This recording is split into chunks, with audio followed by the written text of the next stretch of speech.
Assalamualaikum warahmatullahi wabarakatuh. Halo teman-teman, hari ini kita akan belajar bersama mengenai suhu, kalor, pemuaian, dan azas Black. Pertama-tama kita akan mengupas terlebih dahulu mengenai suhu. Jadi, suhu itu apa sih? Suhu adalah derajat panas atau dingin dari suatu benda. Nah, dalam pembahasan suhu ini, kita juga akan berkenalan dengan yang namanya termometer. Termometer ini berfungsi untuk mengukur suhu ya teman-teman. Di sini ada 4 jenis termometer. Ada Celsius, Reaumur, Fahrenheit, dan Kelvin. Dengan titik didihnya 100 derajat Celsius, 80 derajat Reaumur, 212 derajat Fahrenheit, dan 373 derajat Kelvin. Sedangkan titik bekunya 0 derajat Celsius, 0 derajat Reaumur, 32 derajat Fahrenheit, dan 273 derajat Kelvin. Setelah mengenal tentang termometer, kita akan membahas mengenai cara mengubah satuan termometer. Dengan rumus X dikurangi X minimal dibagi X maksimal dikurangi X minimal sama dengan Y dikurangi Y minimal dibagi Y maksimal dikurangi Y minimal. Di sini X dan Y menunjukkan suhu di termometer X maupun termometer Y. Sedangkan X minimal dan Y minimal menunjukkan suhu minimum atau titik beku dari termometer X maupun termometer Y. Dan ada yang terakhir X maksimal dan Y maksimal di sini menunjukkan suhu maksimal atau titik didih dari termometer X maupun termometer Y. Berikutnya kita akan masuk ke contoh soal supaya lebih paham. Jadi ada suatu benda diukur suhunya dengan termometer Celcius menunjukkan angka 50 derajat Celcius. Jika diukur dengan termometer Reaumur menunjukkan berapa derajat? Karena di sini yang diketahui dan yang ditanyakan hanya Celcius dan Reaumur, jadi X dan Y-nya kita ubah dengan Reaumur dan Celcius. Jadi di sini aku mengubah X-nya menjadi Reaumur dan Y-nya menjadi Celcius. Di sini aku pakai rumusnya R min RB per RA min RB sama dengan C min CB per CA min CB. Jadi di sini kok beda? Yang awalnya maksimal minimal, di sini B sama A. Sebenarnya sama aja teman-teman. Di sini RB dan CB itu menunjukkan titik beku dari termometer Reaumur dan Celcius. CA dan RA menunjukkan titik didih dari termometer Celcius dan Reaumur, sedangkan R dan C menunjukkan suhu atau suhu yang ditunjuk pada termometer Reaumur dan Celcius. Langsung aja kita masukkan R min RB itu jadi R karena titik didih dari Reaumur itu 0, jadi R dikurangi 0 sama dengan R. Kemudian RA min RB, titik atas Reaumur dikurangi titik beku Reaumur, hasilnya 80 sama dengan C min CB-nya 50 karena di soal diketahui termometer Celcius menunjukkan 50 derajat Celcius, jadi C-nya jadi 50 dikurangi C bawah itu 0 jadi 50 dibagi CA min CB itu 100 karena titik didihnya Celcius 100 dikurangi titik bekunya Celcius 0 jadi hasilnya 100. Kemudian kita lakukan kali silang.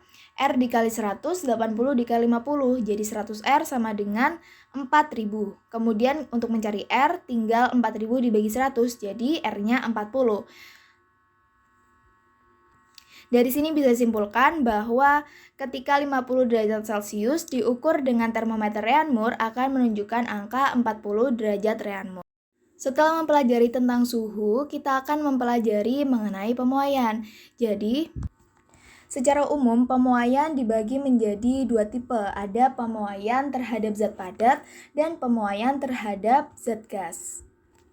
Pemuaian zat padat itu dibagi menjadi tiga, yaitu pemuaian panjang, luas, dan volume. Sedangkan pemuaian pada zat gas dibagi juga menjadi tiga, yaitu isobrit, isoklorik, dan persamaan tekanan gas.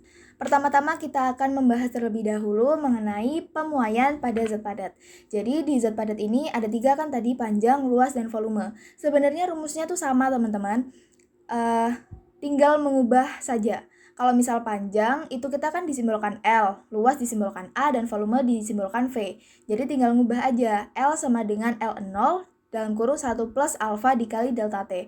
Di sini L itu menunjukkan L akhir ya, maksudnya panjang akhir dari suatu benda sama dengan panjang awal dikali 1 ditambah alfa dikali delta T. Jadi di sini alfa itu adalah koefisien muai panjang dikali delta T. Delta T itu perubahan suhu. Jadi perubahan suhu itu bisa dicari dari suhu akhir dikurangi suhu awal. Hal yang sama juga bisa kita lakukan untuk mencari panjang akhir dari luas dan volume. Jadi, tinggal diganti aja yang L awalnya L diubah menjadi A dan V, kemudian L0 kita ubah jadi A0 dan V0. Satunya tetap karena dia ketetapan, jadi tetap ditulis 1 ditambah alfa. Nah, di sini di PowerPoint aku tulis alfa semua untuk panjang, luas, dan volume. Jadi alfa di sini menunjukkan koefisien muainya ya. Tapi ada beberapa sumber yang bilang panjang itu koefisien panjangnya alfa, sedangkan koefisien panjang untuk luas itu beta, dan koefisien volume itu gamma. Jadi intinya sama ya, alfa, beta, dan gamma itu koefisien panjang, koefisien luas, dan koefisien volume. Gitu teman-teman. Kemudian dikalikan delta T. Gampang kan? Berikutnya kita akan membahas mengenai pemuaian pada gas. Jadi ada 3 juga sama kayak pemuaian zat padat. Di sini dibagi menjadi 3, ada isobrit, isokorik, dan persamaan tekanan gas. Di isobrit ini rumusnya V1 per T1. Jadi V1 itu volume awal dibagi dengan suhu awal sama dengan volume akhir dibagi suhu akhir. Kemudian di isokorik ini ada P1 per V1, di sini tekanan awal dibagi volume awal sama dengan tekanan akhir dibagi volume akhir. Yang terakhir ada persamaan tekanan gas, yaitu P1 kali V1 dibagi T1. Jadi P1 ini tekanan awal dikalikan V1 itu volume awal dibagi T1 adalah suhu awal sama dengan tekanan akhir dikali volume akhir dibagi suhu akhir. Supaya lebih paham dengan materinya, kita langsung ke contoh soal. Jadi rel kereta terbuat dari baja panjangnya 50 meter dengan suhu awal 25 derajat Celcius. Jika suhu udara naik menjadi 40 derajat Celcius dan koefisien muai panjang baja 0,00002, tentukan panjang akhir rel kereta. Jadi dari sini kita bisa mengambil kesimpulan bahwa dia bisa pakai rumus panjang akhir dari pemuaian panjang ya kan, karena di sini ada koefisien muai panjang. Langsung ketika habis baca soal langsung diketahuinya apa ditulis ya. Jadi L0 atau L awalnya 50 meter, T0 atau T awal 25 derajat Celcius, T akhirnya 40 derajat Celcius, dan alfa atau koefisien muai panjang bajanya 0,00002. Dan di sini yang ditanyakan adalah panjang akhir kereta atau L akhir.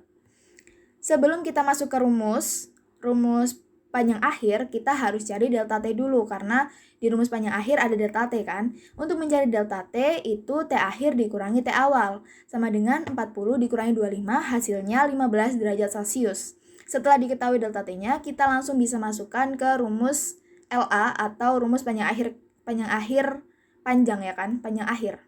Jadi LA sama dengan L0 dikali 1 ditambah alfa delta T sama dengan, tinggal dimasukkan, L0-nya 50, satunya tetap ditambah alfanya 0,00002 dikalikan delta T-nya 15 derajat Celcius sesuai yang kita hitung sebelumnya.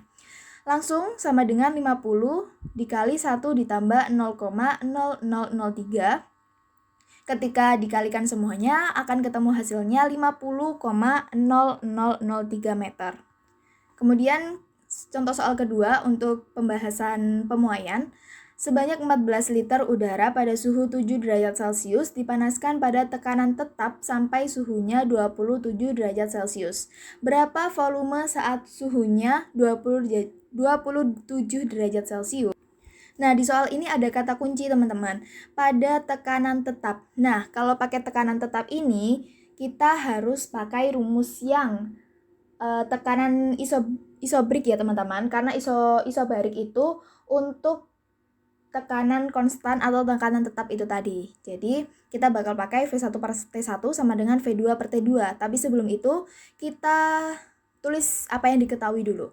Jadi ada T1-nya 7 derajat Celcius, kita konversi ke Kelvin, itu jadi 280 Kelvin. Ada volume awal atau V1 sama dengan 14 liter. Kemudian ada T2 itu suhu akhir 27 derajat Celcius, kita konversi jadi 300 derajat Kelvin. Kemudian yang ditanya adalah berapa volumenya saat suhu 27 derajat Celcius. Langsung kita masuk ke rumus, V1 per T1 sama dengan V2 per T2. Langsung dimasukkan, V1-nya 14 per T1-nya 280 sama dengan V2 yang ditanyakan dibagi, jadi kalau ditanya tetap ditulis V2 ya teman-teman, dibagi T2-nya itu 300. Kita kali silang, 280 dikali V2, 14 dikali 300. Jadi ketemunya 280 V2 sama dengan 14 kali 300. 280 V2 sama dengan 4200. Kemudian untuk mencari V2, tinggal 4200-nya dibagi 280 yang menghasilkan 15 liter. Teman-teman. Ini adalah soal terakhir pada pembahasan pemuaian. Jadi suatu gas oksigen memiliki volume 4 liter pada suhu 0 derajat Celcius dan tekanan 200 kPa. Gas tersebut dimampatkan sehingga tekanannya mencapai 1600 kPa. Berapakah volume gas sekarang? Nah, dari soal ini kita dapat beberapa kata kunci. Karena di sini ada volume dan tekanan, jadi otomatis kita pakai rumus yang persamaan keadaan gas atau persamaan tekanan gas itu, teman-teman. Jadi persamaan tekan gas itu P1 kali V1 per T1 sama dengan P2 kali V2 per T2. Tapi sebelum itu kita akan menulis apa yang diketahui dari soal itu. Jadi ada T1 atau suhu awal sama dengan 0 derajat Celcius, kita konversi jadi 273 derajat Kelvin. Kemudian tekanan awal atau P1 sama dengan 200 kPa. Ada tekanan akhir atau P2 sama tekanan akhirnya 1600 kPa. Kemudian ada suhu akhir 273 derajat Celcius dikonversikan menjadi 546 derajat Celcius. Yang ditanyakan adalah berapa volume gas sekarang, atau kalau bisa disingkat jadi V2-nya berapa gitu kan. Langsung kita masuk ke rumus. P1 per V1 dibagi T1 sama dengan P2 per V2 dibagi T2. Maaf teman-teman, maksudnya P2 dikali V2 dibagi T2. Langsung kita masukkan, P1-nya 200, V1-nya 4, dibagi T1-nya 273 sama dengan P2-nya 1600, dikali karena V2 yang ditanya, jadi tetap ditulis V2 ya, terus dibagi T2 atau suhu akhir, di sini 546. Terus kita sebelum dikali silang, kita akan dikalikan satu-satu dulu. 200 dikali 4, 800 per 273 sama dengan 1600 V2 dibagi 546. Setelah itu kita akan melakukan kali silang. 1600 dikali 273 V2 sama dengan 800 dikali 546. Di sini langsung ketemu 436.800 V2 sama dengan 436.800. Nah, untuk mencari V2 tinggal dibagi aja. 436.800 dibagi dengan 436.800, hasilnya adalah 1 liter.